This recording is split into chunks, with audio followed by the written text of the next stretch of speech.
Step away from the desk. We need to talk about the Section 8 vouchers. Excuse and the me. payments. I have worked for NYCHA for years, helping people with their housing. You are talking to the wrong... One stake, twice is suspicious. Jose Lopez Molina allegedly did this to 7 people across multiple months and left a paper trail of forged government documents for every single one. 7 tenants, Mr. Molina. He would not get the chance to walk that plea back. Within 72 hours of that video, a Bronx County grand jury would return a 10-count indictment naming him on felony forgery, felony grand larceny, bribe receiving, and official misconduct. 7 victims, more than $20,000 in cash. Section 8 vouchers that never existed. And apartment addresses handed to families who then gave up the homes they already had, believing the piece of paper in their hands was real. Before we go any further, I want to ask you something. If a person in a uniform, sitting behind a NYCHA desk, handed you a printed voucher with a case number on it and told you were approved, would you believe them? Drop your honest answer in the comments. And if you are new here, subscribe. We cover the cases the mainstream press buries on page 19. Jose Lopez Molina was born in the Bronx in 1978, the second of 4 children in a household that had been in New York for exactly 1 generation. His mother, according to family who spoke to reporters, cleaned offices in Midtown on the overnight shift. His father worked the loading dock at a paper distributor in Hunts Point. The apartment they raised him in was a rent-stabilized 2-bedroom on Story Avenue, a walk-up building 3 stops on the number 6 train from the Throgs Neck neighborhood, where, decades later, his career would begin and end. He grew up inside the vocabulary of New York City housing, rent-stabilized. Section 8, NYCHA. His grandmother, who lived with the family for the last 4 years of her life, was a NYCHA tenant at Sotomayor Houses. Every month, Jose would walk with his mother to the management office to drop off her rent money order because his grandmother did not trust the mail. He was 10 years old the first time he stood at that window. He remembered the woman behind the glass. She was patient. She knew his grandmother by name. He attended Adlai Stevenson High School, and by every account of former classmates, was quiet, not shy, quiet. He worked at a key food supermarket on Bruckner Boulevard for $4.25 an hour, bagging groceries and carrying bags to the parking lot for tips. He graduated in 1996 and enrolled part-time at Bronx Community College in the General Studies track. He did not finish. He took a full-time job at a check-cashing storefront on Westchester Avenue instead. Rent came first. By his mid-20s, he was married to a woman he had known since middle school, and they had 2 children. The family bounced through 3 different apartments in 3 different Bronx zip codes across 4 years. One of those moves was because their building was cited for rodent infestation, and the landlord refused to remediate. Housing was not an abstraction to Jose Molina. Housing was the #1 line item every month. He applied to NYCHA in 2011. He was 32 years old. The position he was hired into was a support role in the Bronx Property Management Borough office, and over the next several years, he moved between developments as coverage assignments required. Colleagues who spoke about him for this reporting described him with the phrases that show up in 100 quiet employment files. Reliable, bilingual, willing to take extra work. One supervisor evaluation from his first 2 years used the phrase, communicates comfortably with tenants and applicants, and demonstrates familiarity with public housing populations. Another described him as punctual, courteous, needs occasional guidance on documentation. In 2019, according to public personnel records referenced by the New York City Department of Investigation, he was assigned to the Throgs Neck Houses development in the Eastern Bronx as a housing assistant. That was the role he held on the morning investigators knocked on his door. That was the role the indictment would allege he weaponized. To understand what prosecutors say happened next, you have to understand what a housing choice voucher is, and what it is worth, and what it can never be bought for. The Section 8 Housing Choice Voucher Program was created by the Housing and Community Development Act of 1978. It is federally funded, and it does one specific thing. It pays a portion of a low-income family's private market rent directly to a landlord. Eligibility is calculated from gross annual income and family size. Nationally, the program is administered by the Department of Housing and Urban Development. Locally, in New York City, it is administered by the New York City Housing Authority, NYCHA. NYCHA is the largest public housing authority in North America. It manages roughly 335 developments and provides housing, in one form or another, to about 1 in every 17 New Yorkers. Throgs Neck Houses is one of those developments. 12 buildings, nearly 900 apartments, home to somewhere in the range of 2,000 residents. Here's the part that matters for this case. The NYCHA Section 8 voucher waitlist is one of the most oversubscribed housing programs in the United States. Demand exceeds voucher availability by a margin so wide that the list, at various points in the last decade, has been closed to new applicants entirely. Approved applicants have waited years. Some have waited longer than the school careers of their own children. A housing assistant sits at the counter where that waitlist meets the human being. It is not a glamorous position. The salary tops out below what a first-year New York City teacher makes. But the position holds something a lot of city jobs do not hold. It holds proximity. Proximity to the paperwork, proximity to the case numbers, proximity to the databases that show which vouchers have been issued, which applications are pending, which appeals are moving, and, critically, proximity to the applicants themselves, the people at the counter, the people who need something. NYCHA has one rule about that proximity that is printed on every application, every notice, and every wall of every management office in the 5 boroughs. NYCHA does not charge any fees for public housing applications or Section 8 voucher processing, not $1. Not for an application, not for an interview, not for a placement, not for an appeal. Any request for payment by anyone claiming to be NYCHA personnel is, by definition, fraud. That message is the entire firewall between a desperate applicant and a corrupt insider, and prosecutors say Jose Molina walked straight through it. Here is what the Bronx District Attorney's Office alleges Jose Molina did between his desk at Throgs Neck Houses and the arraignment in courtroom 601. This is the alleged scheme, the first mechanism. Applicants would come to the management office asking about their place on the Section 8 waitlist. In some of the alleged instances, prosecutors say Molina would ask them to step aside, into a hallway or back into the corridor, and tell them in a lowered voice that there was a way, that he could look at their case, that for a fee in cash, he could move them up. He could get a voucher issued. He knew people. He knew the system. He had access. He did not have that access. That is not something housing assistants can do. A housing assistant cannot move an applicant up the Section 8 waitlist. A housing assistant cannot cause a voucher to be issued. A housing assistant cannot approve an apartment placement. Those decisions live at higher levels of the agency and are subject to federal audit. But the applicants across that counter did not know the granular internal architecture of NYCHA's voucher processing.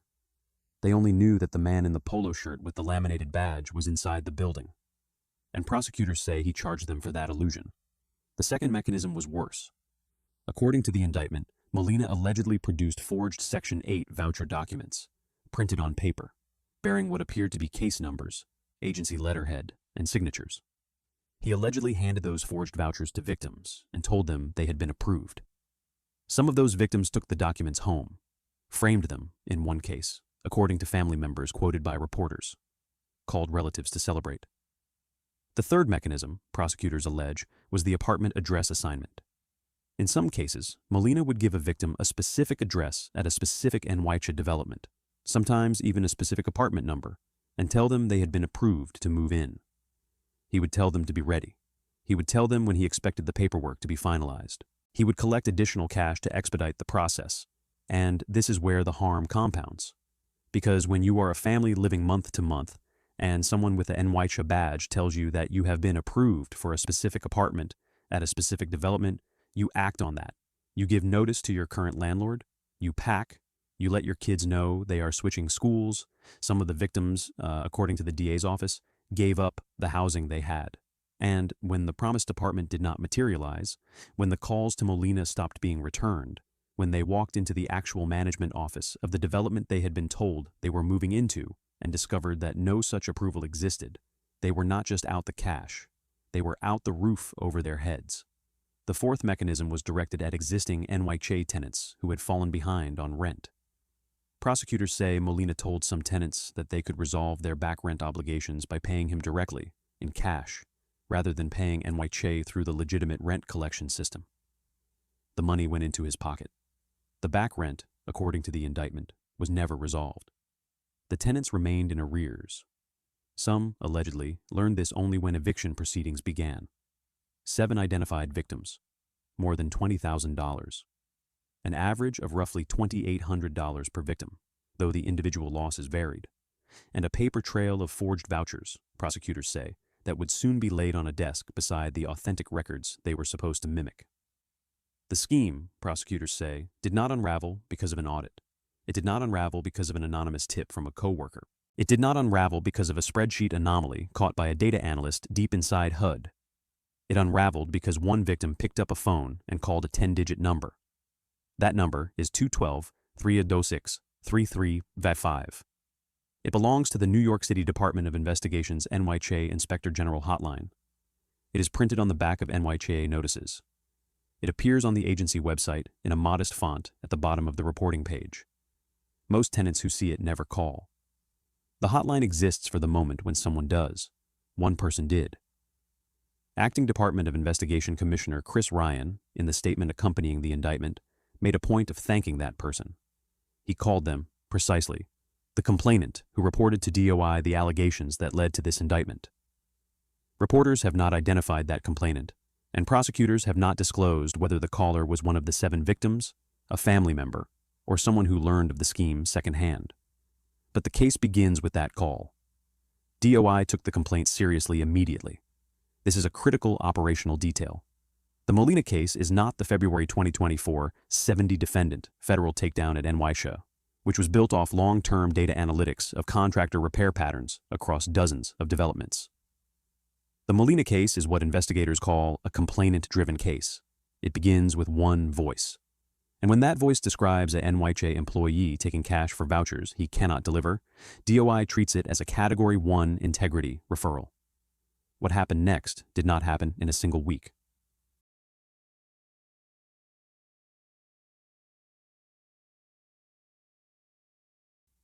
DOI investigators, working in coordination with the NYCHA Inspector General's office, opened a case file. They interviewed the complainant in detail.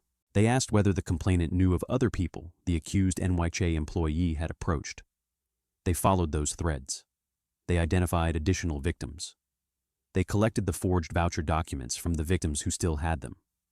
They collected receipts, bank records, and cash withdrawal timelines. And they went to NYCHA itself and asked NYCHA to pull the internal voucher issuance records for every case number that appeared on the forged documents Molina had allegedly handed out. That comparison, according to prosecutors, is where the case became airtight. The forged vouchers did not match anything in NYCHA's internal database. The case numbers were not real. The signatures did not correspond to any authorized voucher issuing officer. The formatting had errors that a person outside the agency would not have noticed, but that internal reviewers spotted on the first pass. Whatever Molina had allegedly handed to those 7 families, it was not a voucher. And Molina, at his desk at Throgs Neck Houses, had no idea that any of this was happening. We are about to walk into the arraignment. Before we do, if you have made it this far, subscribe. This channel does not look away from these cases, and cases like this one, the ones where someone in a public trust position allegedly turns that position against the most vulnerable people they serve, are exactly why we exist. Hit the bell. We cover a new one every week. Over the months that followed the initial complaint, DOI investigators built the file. According to the prosecution's public statements, the evidentiary architecture rests on 6 pillars. The first pillar is the victim testimony itself. 7 identified victims, each willing to describe, on the record, what they were told, what they paid, and what they received in return. Prosecutors say the accounts corroborate one another in the specific detail that matters most in fraud cases. Consistent methodology, consistent language, consistent expectations set, consistent broken promises. The second pillar is the physical documents. The forged Section 8 vouchers, recovered from victims, examined by DOI, compared line by line against authentic NYCHA-issued vouchers. Prosecutors have not made the technical forensic report public, but the indictment includes felony forgery charges in both the first and second degree, which under New York law require proof that the defendant created or possessed documents with intent to defraud, and in the case of first-degree forgery, that those documents purported to be issued by a government agency. A forged Section 8 voucher fits that statute cleanly. The third pillar is NYCHA's internal records. NYCHA's collaboration with DOI produced the authoritative baseline against which the forged vouchers were compared. NYCHA also produced the personnel records establishing Molina's role as a housing assistant at Throg's Neck houses and his access to the case management systems he allegedly exploited. The fourth pillar is the financial trail. Cash is harder to trace than bank transfers, but not impossible, and prosecutors have not detailed publicly how the financial reconstruction was performed. What they have said, in the charging language, is that more than $20,000 was extracted from 7 victims. That figure is the arithmetic sum of specific documented payments, not an estimate. The fifth pillar is the complainant themselves, the person whose call to 212-306-3355 opened the file. In cases like this one, the initial complainant is often willing to testify, and their initial statement to DOI becomes part of the evidentiary record. The sixth pillar is the corroboration on the apartment address assignment allegations. Prosecutors say some victims gave up their existing housing in reliance on Molina's alleged representations about approved apartment placements. Those housing changes leave a paper trail of their own: lease terminations, notices given to landlords, moves scheduled with rental trucks, change of address filings. Every one of those documents is a date stamp against Molina's alleged promises. The indictment, when it was voted out by the Bronx County Grand Jury on March 27, 2026, named 10 charges. First-degree scheme to defraud, which under New York law requires proof of a systematic ongoing course of conduct with intent to defraud multiple persons. Grand larceny in the third degree, both with and without the public corruption enhancement. Grand larceny in the fourth degree, both with and without the public corruption enhancement. Third-degree bribe receiving, forgery in the first and second degree, third-degree criminal possession of a forged instrument, and official misconduct. The most serious of those charges, first-degree forgery, is a Class C felony under New York law. It carries a sentencing range, on a conviction after trial, of up to 15 years in state prison.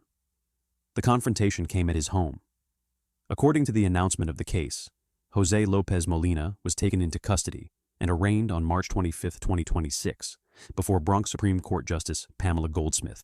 The specific body cam and arrest imagery that opened this video captures the moment DOI investigators, working with the NYPD and NYCHA, executed the arrest. Investigator: Mr. Molina, we have a warrant for your arrest. Turn around, please. Hands behind your back. Molina: For what? For what? I want to know what this is for. Investigator: It's outlined in the paperwork, sir. We're going to explain it downtown. Turn around. Molina: I did my job. I did my job every day. I want to talk to my wife.